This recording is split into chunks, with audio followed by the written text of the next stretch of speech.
I really relate my story to the story of Moses. Moses' mother had to place him into a basket just for the opportunity for a better life and to basically save his life. And so that's kind of how my story began. I was born in Mexico, and my mother had already had 7 children before me, and she was struggling financially and just didn't have a lot of resources. So she just made the difficult decision to placed me in an orphanage that had the opportunity for adoption. And so that's kind of how my story began. My parents, who decided to adopt me, had had a previous loss of their daughter, who was 3 years old. Out of that, they had love that they wanted to give and provide a home for other children. They were dealing with a lot of grief and loss. It was a difficult time, a difficult transition for them, and then ended up also being for my sister and I as well. One of the really great things that came out of my adoption was discovering Jesus at church. My family was very adamant about us always going to church.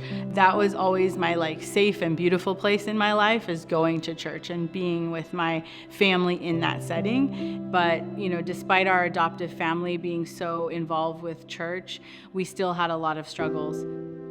My mom struggled with a lot of mental health issues.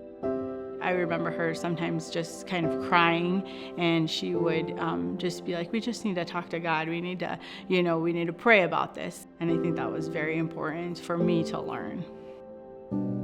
There was one point after we had a major move to a new state that my mom got so depressed to the point that she threatened to take her life or my life. She even told a friend about that. Because of that, Child Protective Services was brought in immediately. So there was a lot of constant transition, and so then I ended up going into the foster system. Something pretty incredible happened though when I went to the foster home, something I never expected. I experienced the Holy Spirit like I've never before. Because the foster home was very full, I ended up sleeping on a top bunk, and it was downstairs, and there was a light. I remember the window, and it was kind of like going through the window. As the cars were passing, like the shadow that was going was just kind of like constantly going over me, and I felt it was the Holy Spirit. That was just like, okay, in this moment, I don't know what's next, but I felt His presence and I felt safe. And that's what got me through so many of the hard days. I didn't have to worry about what was next. When I look at my life now, it's just completely different than where I came from. I have so many blessings. I'm a wife, I'm a mom of 2. I have this church community that I'm really connected to. I really believe it's God taking a life that started with a lot of trauma, foster care, and uncertainty, and just changing it. It's not something that was broken and fixed. It's a whole new life, and I don't take that for granted at all.